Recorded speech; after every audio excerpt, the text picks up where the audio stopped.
Hei teman-teman, selamat datang di channel Cerita Ama Prala. Namaku Aprilia Prala.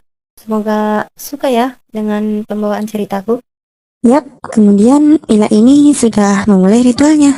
Dan saat Ila sudah mulai membaca mantra dan fokus buat ngobatin si Nina ini, awalnya Ila memeriksa kalau di sekeliling jangan sampai ada makhluk halus lain ikut mengganggu gitu.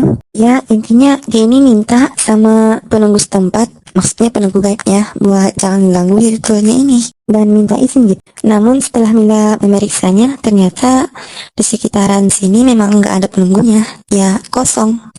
Jadi dia yakin kalau jin yang ngeganggu di sini nah sampai bisa gila pas maghrib itu bukan jin penunggu di sekitar rumah ini. Namun ya secara perkiraannya jin yang muncul di dekat sungai yang ada di rumah kontrakan yang dibilang warga angker tersebut. Setelah Mila selesai memeriksanya, sekarang dia ini lanjut buat nyembuhin Mina. Ya, rencana Mila di sini buat jadiin A-nya kayak sebelumnya, ya jadi kuntilanak merah lagi. Dan di sini Mila berusaha lebih ekstrim lagi buat ritualnya dibandingin dengan ritual sebelumnya yang dilakuin buat meletrehan. Sekarang ya aksinya ritualnya ini buat nyerang jin lain dan bukan jin kiriman orang, namun jin memang yang punya dendam tersendiri sama Nina. Dan di sini posisinya Mila ngusapin darah ayam ke ujung hidungnya. Dan setelah ngusapin darah, dan benar saja setelah apa yang dilakukan Mila, hanya sosoknya berubah lagi jadi sosok kuntilanak merah. Di sini awalnya Mila dan Anya masih ngasih peringatan gitu sama sosok jin yang ngeganggu Nina. Ya, sosok jin ini ternyata juga adalah bangsa kuntilanak. Dan sosok kuntilanak ini nolak mentah-mentah dong permintaan Mila sama Anya. Karena katanya gara-gara si Nina ini, anak dari kuntilanak ini jadi meninggal. Ya, saat itu Nina memang sedang pulang sama teman-temannya ke rumah melewati rumah angker yang dikatakan Mila. Dan karena iseng atau apa, si Nina ini malah ngelempar ke arah pekarangan rumah tersebut.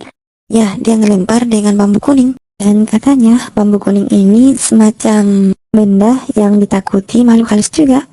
Ya, sama kayak bang putih lah perkiraannya.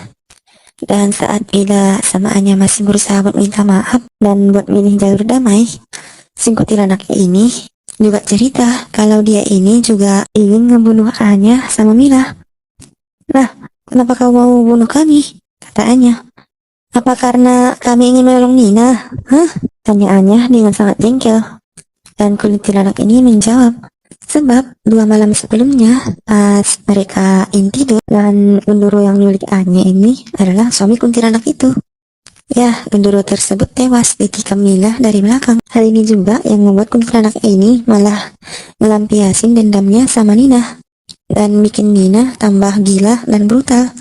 Ya, kayak yang pas Nadia masuk ke dalam rumah pas, dia ini ngelihat kalau Nina udah jatuh dari atap. Ya, Nina bisa jatuh karena ulah kuntilanak ini. Dan tanpa banyak basa-basi lagi, kuntilanak ini udah nyegik Anya. Anya yang kaget tidak bisa melawan karena dia ini kaget pas diserang. Dan yang paling gila dan gila-gila lagi, kuntilanak ini berusaha buat makan Anya. Dia ngegigit lehernya Anya sampai makan sebagian kecil dari lehernya Anya. Karena hal ini Anya jelas dong tidak kesakitan. Melihat hal itu, Mila gak tinggal diam aja. Dia ini berusaha buat ngelakuin ritual yang lebih ekstrim lagi. Ya, Mila kemudian ngambil ayam dan makannya secara mentah-mentah. Dan gak sampai di situ juga, dia ini juga ngambil telur busuk yang sebelumnya cuma dipecahin dan diusapin ke wajah. Sekarang dia ini makan telur busuk tersebut. Dan karena ini baru pertama kali Mila makan telur busuk, dia ini sempat mau muntah. Tapi karena Anya udah sekarat, jadi dia ini maksain buat nelen. Ya, apapun itu rasanya. Hati-hati ya buat yang makan sambil nonton. Setelah memakan daging ayam mentah dan telur busuk, lalu si Mila ini membaca mantra lagi. Dan kayaknya dia ini gak main-main. Dan Anya kembali berubah dari sosok yang lebih seram.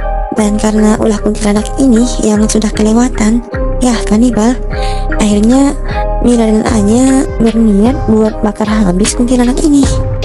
Dan setelah 2 jam berlalu, pertarungan sengit antara Anya dan kuntilanak ini.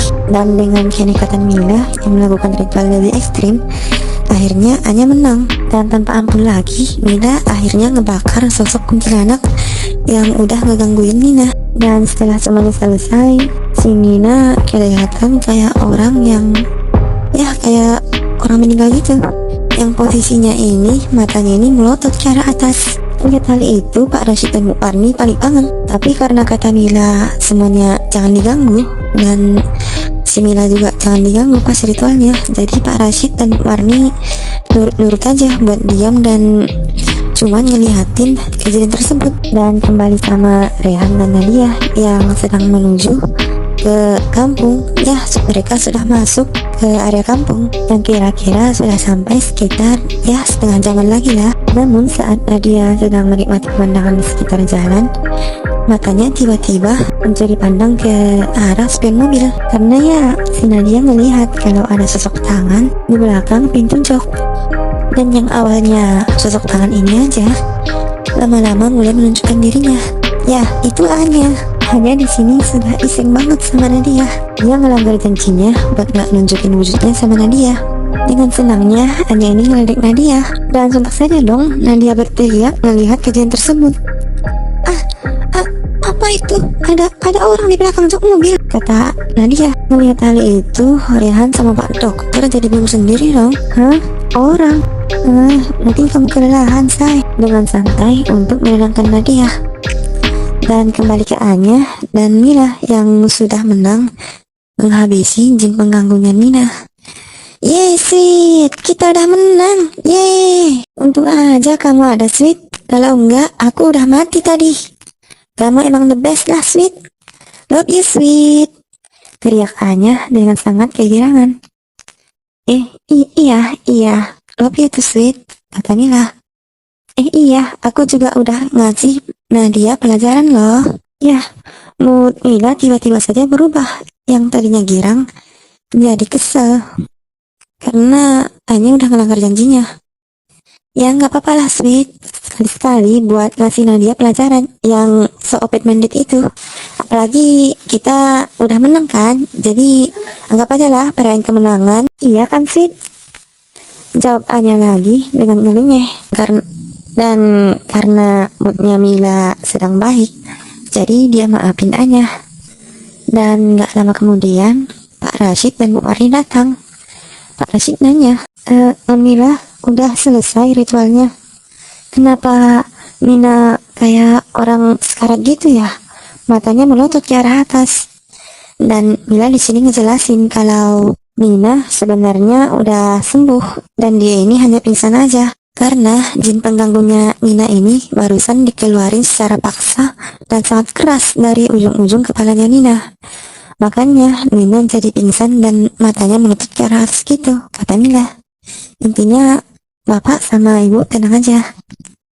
Dan 1 jam kemudian Nadia dan rombongannya udah sampai, dan Rehan langsung minta buat Pak Dokter memeriksa keadaannya Nina. Dan di sini Pak Dokter heran dong, karena dia ngelihat kalau posisinya Nina ini sehat-sehat aja.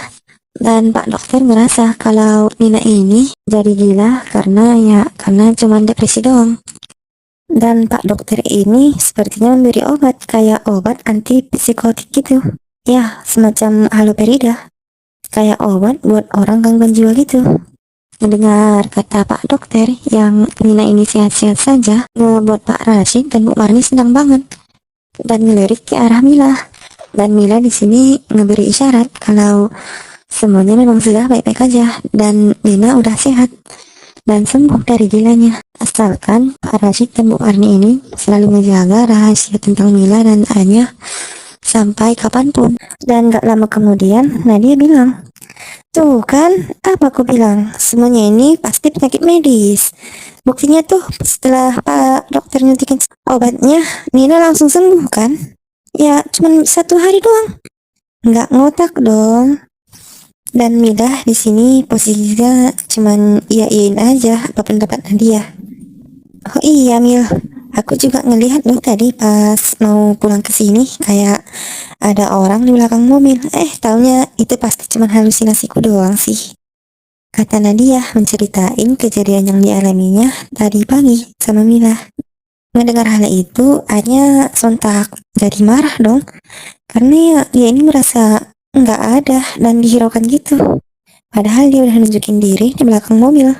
Sekarang aku tunjukin deh wujudku sama dia, bentak Anya. Ih, apaan sih? Temanmu ini songong banget, Sweet. Mohon Anya, dan Lila di sini cuman ngasih peringatan lagi buat Anya jangan ngelakuin hal itu lagi. Karena dia nggak tahu kalau identitas aslinya sebagai seorang yang punya jin ketahuan. Apalagi terus sama temannya Nadia.